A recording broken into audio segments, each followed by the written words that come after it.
आइए जानते हैं आज के प्रमुख अंतर्राष्ट्रीय खबरों को। उससे पहले एक नजर आज के हेडलाइंस पर।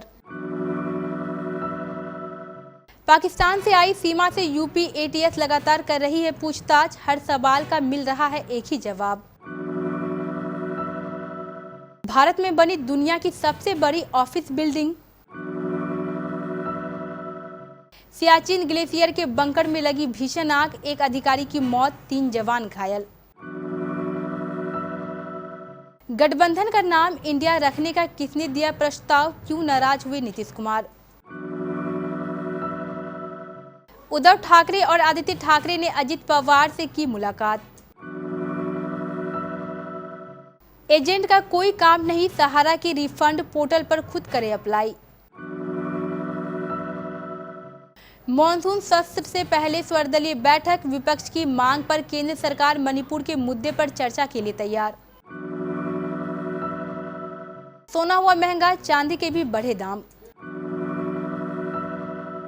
दीपिका पादुकोण के बाद अब सामने आया प्रभास का लुक, यूजर्स ने दिया हैरान करने वाला रिएक्शन। और एशिया कप के शेड्यूल को लेकर सामने आई बड़ी खबर, अब इस दिन होगा टूर्नामेंट का आगाज। पाकिस्तान से भारत आई सीमा हैदर से यूपी एटीएस से लगातार पूछताछ कर रही है। सीमा से एक अज्ञात जगह पर पिछले कई घंटों से पूछताछ चल रही है। एटीएस के सूत्रों के मुताबिक सीमा से जो भी सवाल पूछा जा रहा है वह उसके जवाब में सिर्फ यही कह रही है कि मैं तो सचिन के प्यार में यहाँ आई हूँ।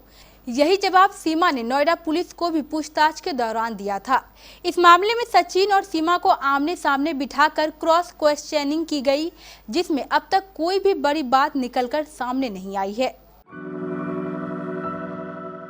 दुनिया में सबसे बड़ी ऑफिस बिल्डिंग का खिताब अमेरिका के रक्षा विभाग का मुख्यालय भवन पेंटागन के नाम रहा। अब CNN की एक रिपोर्ट के मुताबिक लेकिन यह उपलब्धि गुजरात के सूरत स्थित एक इमारत ने ले ली है, जिसमें हीरा व्यापार केंद्र होगा। इमारत का निर्माण पूरा होने में 4 साल लगे। इस इमारत का आधिकारिक उद्घाटन इस साल नवंबर में प्रधानमंत्री नरेंद्र मोदी द्वारा किया जाएगा। सूरत को दुनिया की रत्न राजधानी के रूप में जाना जाता है, जहां दुनिया के 90% हीरे तरासे जाते हैं। सियाचिन ग्लेशियर में बुधवार यानी आज 19 जुलाई को आग लगने की घटना सामने आई। हादसे में एक अधिकारी की जान चली गई, जबकि 3 जवान घायल हो गए। घायलों को वहां से सुरक्षित निकालकर अस्पताल पहुंचाया गया। समाचार एजेंसी ANI के अनुसार भारतीय सेना के अधिकारी ने बताया कि घटना सुबह 3:30 बजे के आसपास हुई है। उन्होंने कहा कि शॉर्ट सर्किट के कारण हमने एक चिकित्सा अधिकारी को खो दिया, जबकि निकाले गए 3 अन्य लोगों की स्थिति अब तक स्थिर और उनका इलाज जारी है। 2024 लोकसभा चुनाव में बीजेपी का मुकाबला करने के लिए विपक्ष एकजुट होने की कोशिश में लगा है। इसी क्रम में बेंगलुरु में 17 और 28 जुलाई को कांग्रेस ने विपक्षी दलों की एक बैठक बुलाई थी।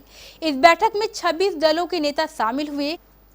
बैठक में 2024 लोकसभा चुनाव के लिए बन रहे इस विपक्षी गठबंधन को इंडिया यानी Indian national development exclusive alliance नाम दिया गया।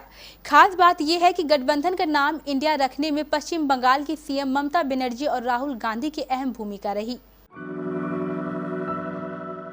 महाराष्ट्र के पूर्व सीएम और शिवसेना UBT अध्यक्ष उद्धव ठाकरे और उनके बेटे आदित्य ठाकरे ने डिप्टी सीएम अजित पवार से विधानसभा ऑफिस में मुलाकात की है।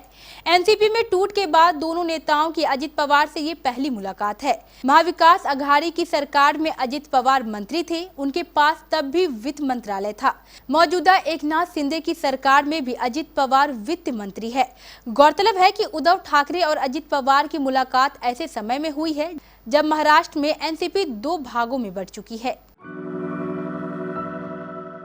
कई सालों के इंतजार के बाद आखिरकार सहारा इंडिया में अपनी गाड़ी कमाई इन्वेस्ट करने वाले निवेशकों को राहत मिली है।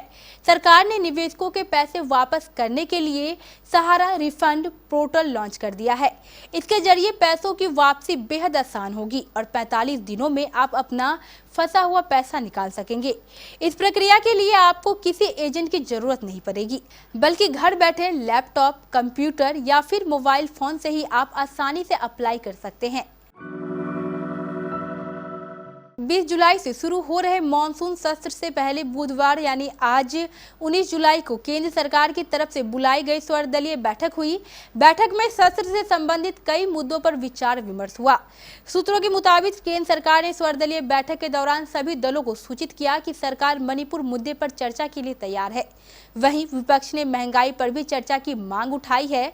बैठक में केंद्रीय संसदीय कार्य मंत्री प्रहलाद जोशी ने कहा कि सरकार नियम के तहत हर मसले पर चर्चा के लिए भी तैयार है। 20 जुलाई से शुरू हो रहा संसद का मॉनसून सत्र 11 अगस्त तक चलेगा। भारतीय सराफा बाजार में आज यानी 19 जुलाई 2023 को सोने और चांदी महंगा हुआ है। सोने की कीमत 59,000 रुपये प्रति 10 ग्राम के पार है। वहीं चांदी का भाव 75,000 रुपये प्रति किलो से अधिक है। राष्ट्रीय स्तर पर 999 शुद्धता वाले 24 कैरेट के 10 ग्राम सोने की कीमत 59,859 रुपये है, जबकि 999 शुद्धता वाली चांदी की कीमत 75,447 रुपये है। India Boolean and jewellers association के मुताबिक मंगलवार की शाम को 24 कैरेट का शुद्ध सोना 59,440 रुपये प्रति 10 ग्राम था, जो आज सुबह 59,859 रुपये पर आ गया है। इसी तरह शुद्धता के आधार पर सोना और चांदी महंगा हुआ है। प्रभास की आदि पुरुष के बाद अब फैंस उनकी आगामी फिल्म प्रोजेक्ट के लिए बेहद उत्साहित है। इस फिल्म में पहली बार उनकी और दीपिका पादुकोण की जोड़ी फैंस को नजर आएगी। इस फिल्म से पूरी स्टार कास्ट की झलक 21 तारीख को फैंस को देखने को मिलेगी।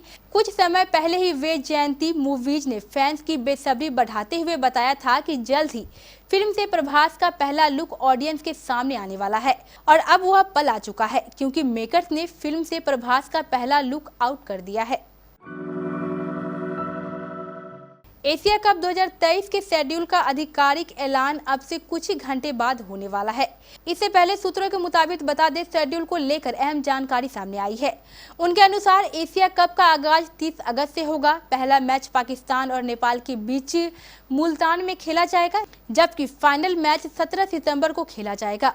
वहीं भारत और पाकिस्तान की टीमों का आमना सामना 2 सितंबर को कैंडी में होगा।